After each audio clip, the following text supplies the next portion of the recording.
Hola, ¿cómo les va? El Señor les bendice en este día, cómo les está tratando el estudio del libro de Daniel. Vamos a continuar viendo un poquitito el carácter del anticristo.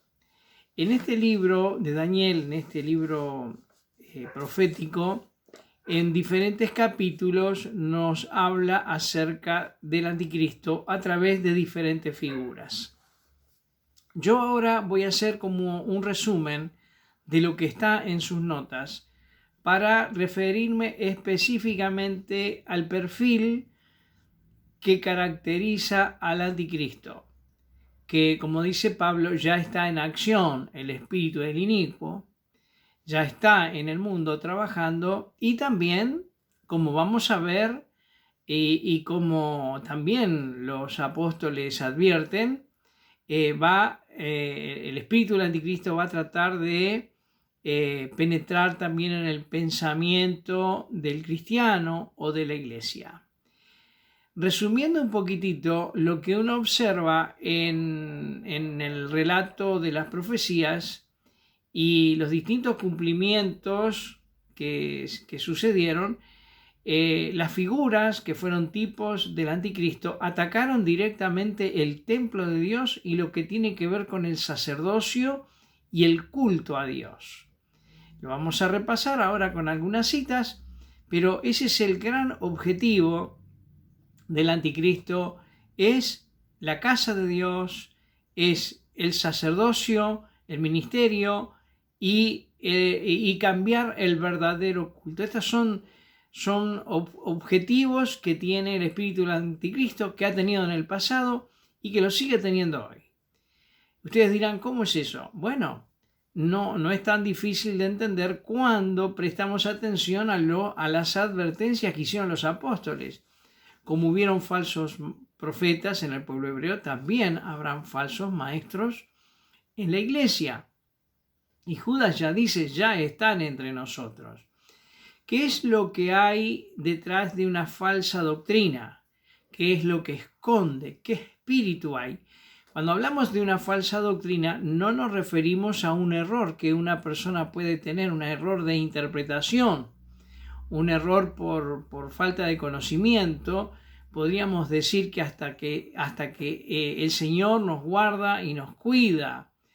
Estamos hablando de falsas doctrinas, de estructuras doctrinales producidas por espíritus demoníacos, utilizando a determinadas personas. Por eso se llaman falsas doctrinas. El origen de la falsa doctrina, usted la tiene en el huerto del Edén, cuando la serpiente utilizó la palabra de Dios a medias, produciendo confusión en la mujer. Ahí tiene el origen de la falsa doctrina, la metodología que se ha ido repitiendo a lo largo del tiempo. O sea que el origen de la falsa doctrina siempre será la serpiente, será Satanás, el anticristo. Tenemos que tener presente eso, que cuando nosotros escuchamos doctrinas que no corresponden a la Escritura, no es la persona la que está allí poniendo la cara, sino que detrás de esta persona hay una actividad del espíritu del anticristo. Bueno, vamos a comenzar y tome nota porque lo que les voy a presentar ahora es como un bosquejo de lo que está en sus cuadernillos. Específicamente hablaremos del anticristo. En el capítulo 7 y el versículo 8, allí tenemos la cuarta bestia, esa bestia terrible que tiene 10 cuernos y que comienza a crecer entre los 10 cuernos, el cuerno pequeño, que se diferencia del resto porque tiene ojos y tiene boca, y comienza a crecer al punto que cuando llega al máximo de su crecimiento o poder, arranca 3 cuernos. Este cuerno pequeño es una figura del anticristo, y esta es la persona del anticristo que se va a manifestar en los tiempos finales, o sea, en el tiempo de la bestia terrible, o sea, de el imperio romano, en otras palabras, en nuestro tiempo. La figura del anticristo surge en el contexto de los reyes. Los 10 cuernos son reyes, son gobernantes importantes del mundo. Y en medio de esos gobernantes va a aparecer o va a surgir el anticristo o alguien que se va a hacer llamar el Mesías y que, bueno, hará cosas extraordinarias y que también se distingue del resto de los reyes o gobernantes porque tiene una inteligencia superior. Los otros cuernos no tienen ojos, los ojos hablan de inteligencia. Este cuerno pequeño tiene una inteligencia superior a sus contemporáneos y tiene boca que habla grandes cosas, o sea, tiene un discurso que convence y un discurso superior a sus contemporáneos. Este cuerno pequeño, el anticristo, surge en el cuarto imperio, o sea, en el actual. Estamos en los tiempos de la manifestación de esta figura, este gobernante, usando otras palabras, un gobernante superior a sus contemporáneos que evidentemente traerá grandes soluciones a los problemas que afligen a la humanidad.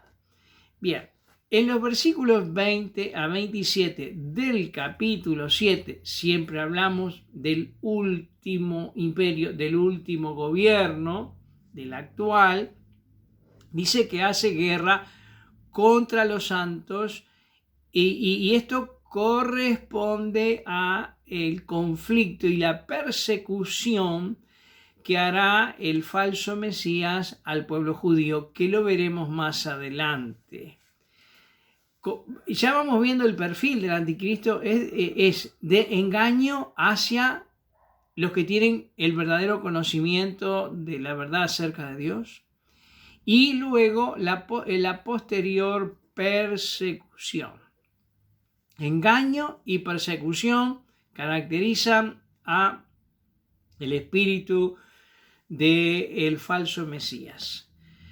Cuando llegamos al capítulo 8, versículos 9 al 18, también apareció allí en esta bestia un cuerno pequeño. Pero esta es la tercera bestia. Y hemos dicho, ya lo vimos, que correspondió a Antíoco Epifanes. Se cumplió en la persona de Antíoco Epifanes, ¿no? Este cuerno pequeño. Quiere decir, Antíoco Epifanes no es el anticristo, no es el falso Mesías, pero estudiamos lo que él hizo porque manifiesta características de su personalidad. Y entre lo que vimos nosotros en la clase anterior, allí donde tenemos el cuerno pequeño en el capítulo 8, versículos 9 al 18, en sus notas, dice, una de las cosas que hizo, quitó el sacrificio del templo. El sacrificio fue el método que ofreció Dios para la reconciliación del hombre con Dios. Para cuando pecaba, Dios proveyó un sacrificio. Bueno, ¿qué hizo Antíoco Epifanes? Quitó el sacrificio del templo. Una característica del espíritu del anticristo que manifiesta un espíritu engañoso es, y hablo hoy, es cambiar el método establecido por Dios para la restauración de nuestra relación con Dios. ¿No? La única, lo que Dios ha provisto para la restauración de nuestra comunión con Dios es la obra de Cristo, es su muerte, es la cruz, es lo que Dios ha provisto. Y el espíritu del anticristo se manifiesta hoy cuando reemplaza, deja a un lado la obra de Cristo para proponer otras maneras en que podemos ser bendecidos, prosperados y vivir en victoria pero no menciona la esencial verdad provista por Dios, que todo lo que recibimos de Dios llega a nosotros únicamente por medio de la obra de Jesucristo. Entonces, ¿cómo vemos nosotros la actividad del espíritu del anticristo en nuestro medio? Cuando no se predica o se proponen otras maneras de recibir bendición y Cristo queda afuera. O sea, o no se menciona, vamos a decir así. Y ahí vemos el perfil del carácter del anticristo actuando en el mundo, bueno, libremente, pero también actuando, penetrando en el pensamiento del cristianismo, porque el otro objetivo del espíritu del anticristo es destruir el pueblo de Dios, destruir la iglesia. Antíoco Epifanes. Segundo, cambió la adoración judaica por las fiestas paganas. O sea, los salmos, la alabanza solemne, ceremoniosa, que tenemos en los salmos, que se cantaba allí en la presencia de Dios, recordando las bendiciones, adorando a Dios, recordando los logros, la salida de Egipto, los viajes, las grandes conquistas, todo eso que eran tiempos de alabanza y de adoración, fue cambiado por música del mundo. Eso lo introduce Antíoco Epifanes. Bueno, creo que no hace falta que explique esto, que cómo se manifiesta el espíritu del anticristo trabajando hoy adentro de la casa de Dios. Con la sustitución de la alabanza espiritual, con contenido teológico, con verdades reales, con testimonio de lo que Dios ha hecho con nosotros y por nosotros, por un tipo de música sin contenido teológico, vamos a decir así, sin contenido teológico, muy sensual, muy emotiva, pero no tiene contenido teológico. Y esa es justamente, ¿qué hay detrás de todo esto? ¿Qué es el modernismo? Que hay que cambiar, hay que modificar. Lo que se esconde detrás de todo esto es el espíritu del anticristo. Tercer cosa que hizo Antíoco Epifanes, mató al sacerdote. Y lo reemplaza por sacerdotes que ponían plata. O sea, el ministerio, usando nuestros términos, se transformó en un negocio, ¿no? El sacerdocio, el ministerio puesto por Dios fue retirado, fue eliminado. Y brevemente quiero decir que uno de los grandes ataques que tiene hoy el ministerio es severamente atacado. En lo más mínimo, con difamaciones, con desconformidad, bueno, una serie de ataques para que el ministerio que Dios ha establecido, el pastor, la gente que Dios ha puesto para la conducción y bendecir su obra, sea quitada y entonces ingrese un ministerio que puede ser muy exitoso o como sea, pero es un ministerio que solo piensa en dinero y nada más. ¿Qué hay detrás de todo esto? Bueno, es el espíritu de Antíoco Epifanes, figura del anticristo. Bueno, otra de las cosas que hizo Antíoco Epifanes, sacrificó un cerdo sobre el altar. O sea, sustituyó, reemplazó la obra, o sea, lo que Dios había provisto, que eran animales sin defecto, etcétera, etcétera, etcétera, por un cerdo, totalmente opuesto.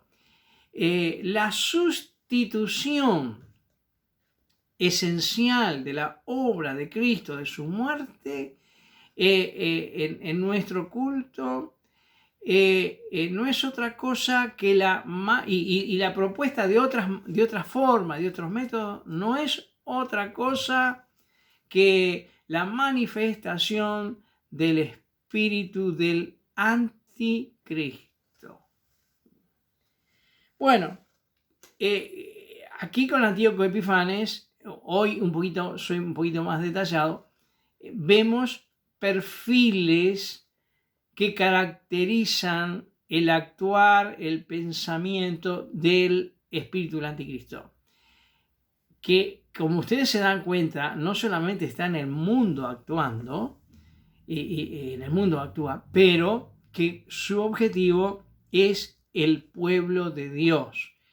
En el libro de Daniel tenemos a el pueblo de Israel, y hoy el espíritu del anticristo está procurando dañar el pueblo de Dios, que es la iglesia. A mí me resulta muy interesante, lo comparto con ustedes para que lo mediten y lo piensen.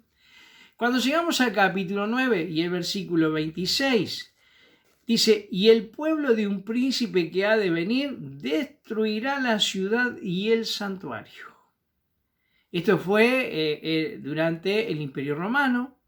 Tito fue el que invadió en el año 70, que allí en el diagrama de las 70 semanas, que tiene un pequeñito detalle que le observé a una hermana y no me di cuenta que yo subí ese detalle, no lo percibí. Normalmente yo al templo, en lugar de una cruz, le pongo una X, que quiere decir destrucción, ¿no? El templo judío fue destruido en el año 70 por Tito, que era el futuro emperador de Roma, que decide invadir Jerusalén porque estaba en manos estaba en un tiempo de independencia y decide invadir y termina destruyendo el templo, destruyéndolo todo. Tito tenía aspiraciones de gobierno, pero fue directamente al templo y destruir todo, la religión, todo lo que tiene que ver con el culto al verdadero Dios. Y esto también nos muestra, Tito es una figura del anticristo, que tiene como objetivo tratar de destruir la obra de Dios. Nosotros estamos en pie por la gracia y por el cuidado de Dios sobre nuestras vidas, y la iglesia del Señor está en pie por su gracia y por la obra de Cristo, que nos cuida, más allá que le prestemos la debida atención o no, porque nos cuida. Si no, el espíritu del anticristo hubiese hecho lo mismo que Tito. Entonces quiero decirles que otro de los detalles reiterativos que manifiesta el espíritu del anticristo es el ataque al pueblo de Dios. Y el ataque hoy lo podemos ver por distintas áreas, ¿eh?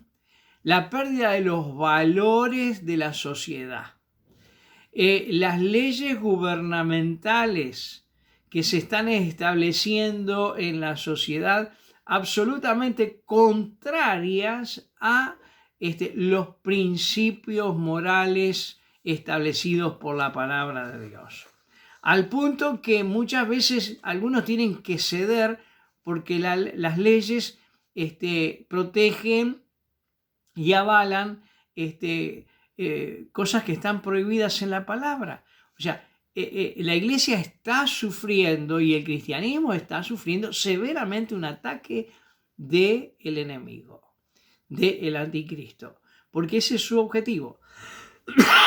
Y eso lo debemos tener bien en claro, que las cosas que suceden a nuestro alrededor, las leyes que vendrán, como la ley del aborto, el matrimonio igualitario y tantas otras cosas que son absolutamente contrarias a las leyes de Dios, es un ataque del espíritu del anticristo. Acá no tenemos que poner nuestro objetivo o nuestros ojos y crítica en aquellos que están formulando las leyes, sino lo que hay detrás de los que formulan las leyes, que es el espíritu del anticristo. Bueno, en el capítulo 11, versículos 36 al 35, que ustedes lo tienen también, vemos otro perfil más del espíritu del anticristo, y ya con esto venimos cerrando, donde dice: